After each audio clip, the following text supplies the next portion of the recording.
आज आप लोगों को हिंदुस्तान सोशलिस्ट रिपब्लिकन एसोसिएशन और सैंडर्स हत्याकांड और असेंबली बम कांड के बारे में पढ़ाएंगे। तो हिंदुस्तान सोशलिस्ट रिपब्लिकन एसोसिएशन की स्थापना 1928 में होती है। काकोरी ट्रेन एक्शन के पश्चात जब HRA के 4 क्रांतिकारियों को फांसी दे दी गई तथा 16 अन्य को कैद की सज़ा देकर जेल में डाल दिया गया, तब HRA के प्रमुख सदस्य चंद्रशेखर आज़ाद ने भगत सिंह, विजय कुमार सिन्हा, कुंदन लाल गुप्त और भगवती चरण बोहरा, जयदेव कपूर, शिव वर्मा आदि के संपर्क करके एक नए दल का गठन किया। तो इससे जब HRA का गठन पहले होता है कानपुर में, HRA का गठन कानपुर में होता है और काकोरी उसमें HRA ही के सदस्य काकोरी ट्रेन एक्शन में शामिल होते हैं, तो उनको फांसी दे दी जाती है और अन्य सदस्य जो 16 अन्य सदस्य थे उनको कैद की सज़ा सुनाई जाती है।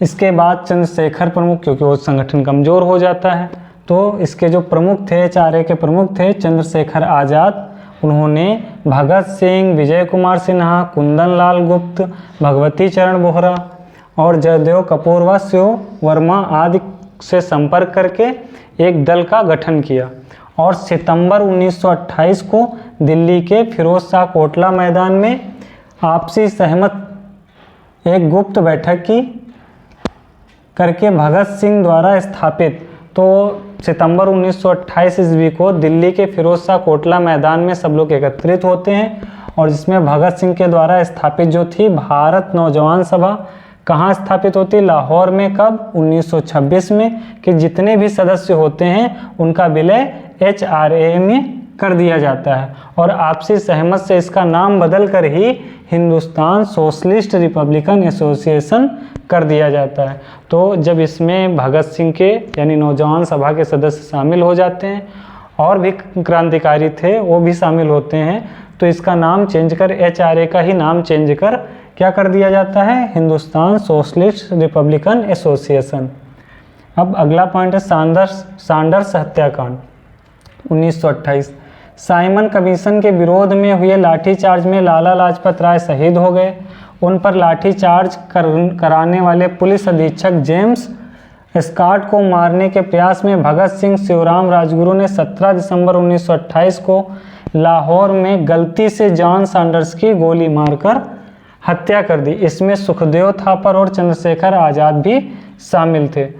तो सैंडर्स हत्याकांड में साइमन कमीशन का जब विरोध हो रहा था तो लाला लाजपत राय के चोट लगने से, सीने पर चोट लगने से उनकी मृत्यु हो जाती है। ये लाठीचार्ज करने का आदेश कौन देता है?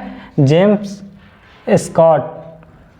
इन्हीं को मारने के लिए HRA के जो सदस्य थे भगत सिंह और शिवराम राजगुरु, इन दोनों लोगों ने इसको मारने के लिए 17 दिसंबर 1928 को लाहौर में एक प्लान किया, लेकिन गलती से इन किसको मार देते हैं? जॉन सैंडर्स को मार देते हैं। इसमें और कौन कौन शामिल थे? सुखदेव थापर और चंद्रशेखर आज़ाद भी शामिल थे। अगला पॉइंट है असेंबली बम कांड 1929। 8 अप्रैल 1929 ईस्वी को भगत सिंह और बटुकेश्वर दत्त ने केंद्रीय असेंबली में खाली बेंचों पर एक बम फेंका। जो असेंबली थी उसमें 8 अप्रैल 1929 ईस्वी को किन दो लोगों ने? भगत सिंह और बटुकेश्वर दत्त, ये इन दो लोगों ने बम फेंका। तो बम भगत सिंह फेंकते हैं, 2 बम फेंके जाते हैं। केंद्रीय असेंबली में खाली बेंचों पर बम फेंका और विजिटर गैलरी से इंकलाब जिंदाबाद, दुनिया के मजदूरों एक हो और साम्राज्यवाद मुर्दाबाद के नारे लगाए गए। जहाँ विजिटर गैलरी बनी थी उसी में से इंकलाब जिंदाबाद, दुनिया के मजदूर एक हों और साम्राज्यवाद मुर्दाबाद के नारे लगाते हैं और अपनी गिरफ्तारी दे देते हैं। जो भगत सिंह थे, बटुकेश्वर दत्त थे, ये नारे लगाने के बाद अपनी गिरफ्तारी दे देते हैं। वास्तव में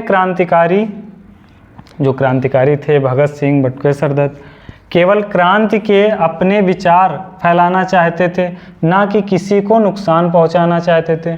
जो बम फेंका गया था वो खाली बेंचों पर फेंका गया था। इनका उद्देश्य किसी को आहत करने का नहीं था, सिर्फ क्या था, अपनी बात को आम जन वहाँ सब सरकार के सामने पहुंचाना था या क्रांतिकारी की भावना लोगों में जगाना था। भगत सिंह ने जब बम फेंका तो उस समय हाल में उपस्थित लोगों में मोतीलाल नेहरू, सरदार वल्लभ भाई पटेल, मोहम्मद अली जिन्ना, मदन मोहन मालवीय और जॉन साइमन, जो साइमन कमीशन का अध्यक्ष थे, आदि लोग उपस्थित थे। तो कौन कौन उस समय हाल में उपस्थित था? मोतीलाल नेहरू, सरदार वल्लभ भाई पटेल, मोहम्मद अली जिन्ना, मदन मोहन मालवीय और जॉन साइमन। मुकदमे की शुरुआत मई 1929 में हुई। इन लोगों को जब गिरफ्तारी अपनी दे देते हैं तो उस मुकदमे की शुरुआत कब होती है? मई 1929 में। बटुकेश्वर दत्त के वकील कौन थे? आसफ अली। जबकि भगत सिंह ने अपना बचाव स्वयं किया था। बम फेंकने के कारणों में ब्रिटिश सरकार के दमनकारी कानूनों, तो जो बम फेंकने का और कारण क्या था कि ब्रिटिश सरकार के दमनकारी कानूनों जैसे सार्वजनिक सुरक्षा विधेयक, पब्लिक सेफ्टी बिल और व्यापार विवाद अधिनियम, ट्रेड डिस्प्यूट के खिलाफ विरोध भी शामिल था। तो इन दोनों बिलों के विरोध भी शामिल था इसमें। असेंबली हाल, उस टाइम वहाँ असेंबली में ये दोनों बिल पेश होने वाले थे। असेंबली हाल में जो पर्चे अंग्रेजी में बांटे गए थे, जो वहाँ पर्चे बांटे गए थे या फेंके गए थे, उसमें लिखा था, बहरों को सुनाने के लिए बहुत ऊंची आवाज़ की आवश्यकता होती है। प्रसिद्ध फ्रांसीसी अराजकतावादी शहीद बैलियो के यह अमर शब्द हमारे काम के औचित्य के साक्षी हैं। जो हमने काम किया उस औचित्य के, उस उद्देश्य के साक्षी हैं कि बहरों को सुनाने के लिए बहुत ऊंची आवाज़ की आवश्यकता होती है। किसने कहा था? बैलियो के। सब फ्रांसीसी जो है नेता थे बैलियो, इन्होंने ये सब कहा था, यानी फ्रांस के असेंबली में भी बम इन्होंने फेंका था, उसी से इंस्पायर थे लोग।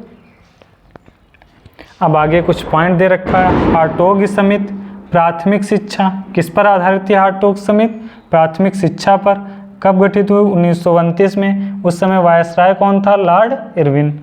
लिंडसे आयोग प्रौढ़ शिक्षा से संबंधित था। 1929 में। वायसराय कौन थे उस समय? Lord Irwin. तो ये दो शिक्षा से संबंधित फैक्ट थे। हार्टोग समिति प्राथमिक शिक्षा से संबंधित था, लिंडसे आयोग प्रौढ़ शिक्षा से संबंधित था। ये दोनों इरविन के काल में ही आए और लगभग एक ही है।